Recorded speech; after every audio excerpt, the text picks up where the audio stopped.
함께 사도신경으로 신앙 고백하시겠습니다. 나는 전능하신 아버지 하나님 천지의 창조주를 믿습니다. 나는 그의 유일하신 아들 우리 주 예수 그리스도를 믿습니다. 그는 성령으로 잉태되어 동정녀 마리아에게서 나시고 본디오 빌라도에게 고난을 받아 십자가에 못 박혀 죽으시고 장사된 지 사흘 만에 죽은 자 가운데서 다시 살아나셨으며 하늘에 오르시어 전능하신 아버지 하나님 우편에 앉아 계시다가 거기로부터 살아있는 자와 죽은 자를 심판하러 오십니다. 나는 성령을 믿으며 거룩한 공교회와 성도의 교제와 죄를 용서받는 것과 몸의 부활과 영생을 믿습니다. 아멘. 찬송가 401장 찬양 드리겠습니다.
오늘 우리에게 주시는 말씀은 마태복음 9장 9절부터 13절 말씀입니다. 마태복음 9장 9절부터 13절 말씀을 봉독하겠습니다. 예수께서 그곳을 떠나 지나가시다가 마테라 하는 사람이 세간에 앉아있는 것을 보시고 이르시되 나를 따르라 하시니 일어나 따르니라. 예수께서 마태의 집에서 앉아 음식을 잡수실 때에 많은 세리와 죄인들이 와서 예수와 그의 제자들과 함께 앉았더니 바리새인들이 보고 그의 제자들에게 이르되 어찌하여 너희 선생은 세리와 죄인들과 함께 잡수시느냐. 예수께서 들으시고 이르시되 건강한 자에게는 의사가 쓸데없고 병든 자에게라야 쓸데 있느니라. 너희는 가서 내가 긍휼을 원하고 제사를 원하지 아니하노라 하신 뜻이 무엇인지 배우라. 나는 의인을 부르러 온 것이 아니요 죄인을 부르러 왔노라 하시니라. 아멘. 예수님께서 이 땅에 오셔서 하신 사역들을 살펴보면 첫 번째는 가르치셨습니다. 그리고 병자들을 치유하시고 귀신들을 쫓아내셨습니다. 예수님이 가르치셨을 때는 듣는 무리들이 예수님의 가르치심에 놀랐습니다. 놀라는 것뿐만 아니라 예수님의 가르치는 것에서 권세를 느꼈습니다. 그 가르치는 것이 유대의 랍비들과 서기관들과 같지 않았기 때문입니다. 유대 랍비와 서기관들은 자신들의 가르침에서 권위를 증명하기 위해서 애를 썼습니다. 그래서 자기 선대의 유명한 학자의 학설을 인용하여 가르쳤습니다. 그러나 예수님은 랍비와 서기관들과 같은 가르침 방식이 아니었어도 예수님의 가르침에서 권위를 느꼈지요. 예수님의 가르침은 단순한 지적 탐구의 대상이 아니었습니다. 삶 속에서 구체적으로 하나님의 능력을 체험하기 위한 생명력 있는 말씀을 가르치셨지요. 이렇게 예수님이 가르치실 때 그 느껴지는 권위 앞에서 무리들이 놀라고 놀랐습니다. 또 예수님은 병자들을 치유해 주셨습니다. 오늘 9장에서도 살펴보면 세 종류의 병을 고쳐주시는 모습이 나옵니다. 중풍병자를 고쳐주십니다. 12년 동안 혈류증을 앓으며 고통받았던 여인이 치료받는 모습이 나옵니다. 두 맹인의 눈을 치료해 주시는 모습이 나옵니다. 그런데 예수님이 이 세 종류의 병을 고쳐주시고 기적을 베풀면서 반복하시는 말씀이 있습니다. 그것은 바로 믿음입니다. 그들의 믿음을 보시고 병을 고치신 기적에서 찾을 수 있는 공통된 요소는 예수님에 대한 그들의 믿음이었습니다. 믿음이 바로 열쇠였습니다.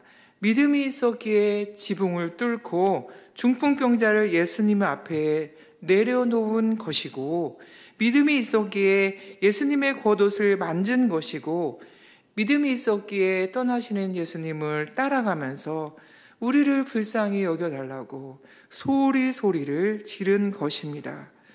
사랑하는 성도 여러분, 우리의 믿음에도 이런 하나님의 능력을 경험하는 은혜가 있을 줄로 믿습니다.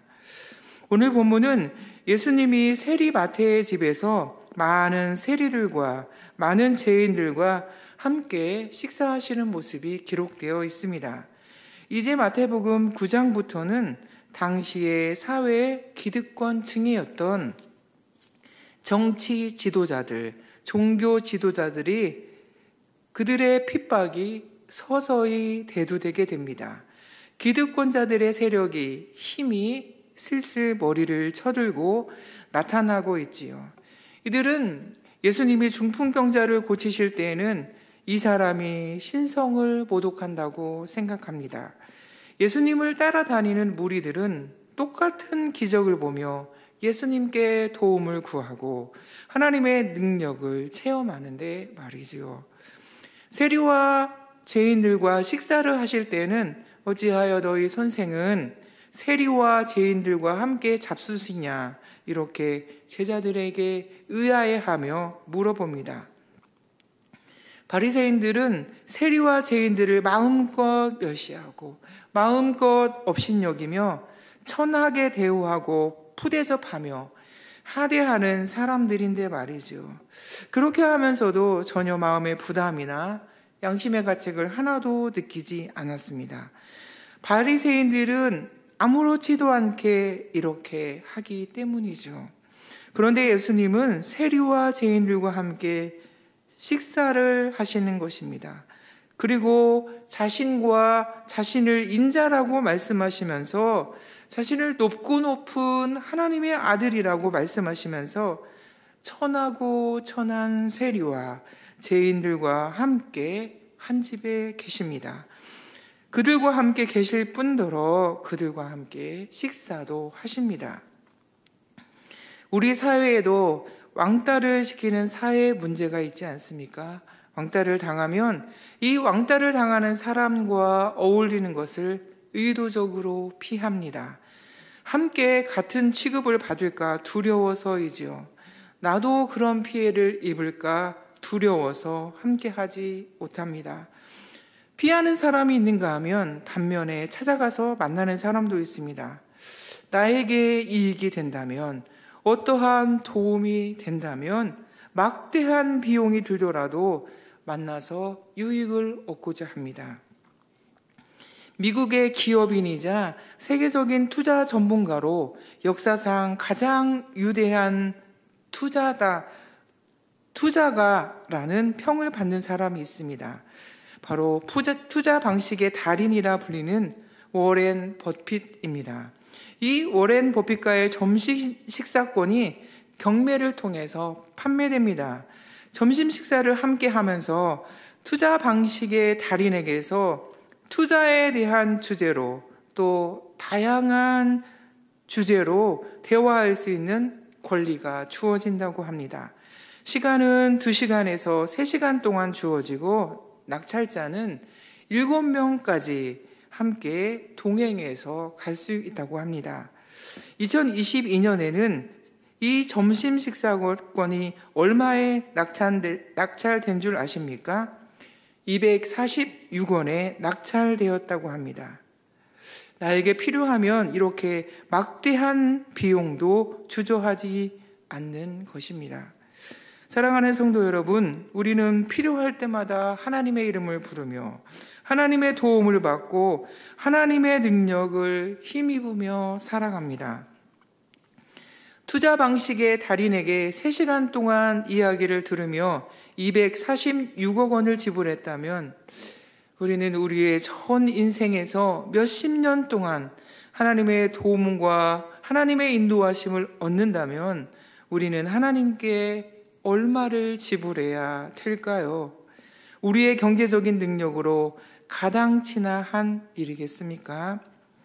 예수님께서 값없이 소외받는 마태의 집에 찾아와 주시니 가능한 일이지요. 예수님께서 세리와 죄인까지도 친구로 삼아주시고 함께 식사도 해주시니까 가능한 일이지요. 세리와 죄인에게까지 이런 은혜를 주셨으니 죄인인 저와 여러분에게도 이런 은혜를 기대할 수 있지 않겠습니까? 사랑하는 성도 여러분, 세리와 죄인과 같은 연약하고 낮은 우리를 찾아오셔서 친구가 되어주시고 치유자가 되어주시는 예수님, 각종 죄악의 사슬에서 우리를 해방시켜주시는 예수님을 친구로 삼아 하루하루를 의탁하며 승리하는 복된 은혜가 저와 여러분에게 함께 하시기를 주님의 이름으로 축원합니다. 함께 기도하겠습니다. 사랑하는 하나님 아버지, 세리와 죄인과 같은 연약하고 낮은 우리를 찾아오셔서 친구가 되어주시고 또 치유해 주시고 각종 죄악의 사슬에서 우리를 해방시켜 주셔서 고맙고 감사합니다. 이 예수님을 친구로 삼아 하루하루를 의탁하며 승리함을 살 수 있도록 하나님 도와주시기를 간절히 원합니다. 하나님 아버지 은혜를 베풀어 주시옵소서. 하나님 아버지 질병의 아픔으로 인하여서 치유의 능력을 사모하는 성도들이 있습니다. 하나님 그곳에도 찾아가 주셔서 함께 해주시고 친구가 되어주시고 하나님의 능력을 경험할 수 있도록 하나님 은혜를 베풀어 주시옵소서. 성도들이 하나님을 향하여 기도하는 기도 제목에도 하나님 응답해 주시고 하나님 축복해 주시기를 간절히 원합니다. 그래서 하나님의 은혜로 말미암아 기뻐하며 찬송할 수 있도록 역사해 주시옵소서. 하나님 아버지 미얀마 양군 한인중앙교회를 기억해 주시고 선교사님들의 사역과 삶이 항상 성령으로 충만하도록 임재해 주시고 예수 그리스도의 구원의 복음을 확장하는 귀한 방주로 능력 있게 사용해 주시옵소서. 하나님 새벽에 기도하는 성도들이 있습니다. 오늘도 하나님과 교통하게 도와주시고 기도를 도와주시며 응답하여 주시옵소서. 함께하여 주실 줄로 믿사옵고 예수님의 이름으로 간절히 기도드리옵나이다. 아멘.